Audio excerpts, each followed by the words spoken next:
ទៀនដំបូស្បើធ្លាប់តែមានពើគៀកកើយប្រឡែង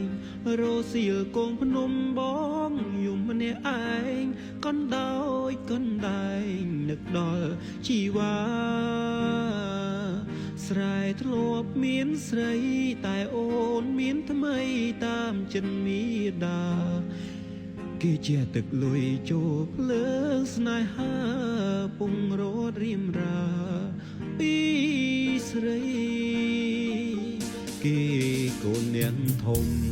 យោសាពុនភ្នំបំរើរាជការលុយឡានអំណាចកាយពីលវេហាដីរាប់ហិកតារថយន្តពីរបីប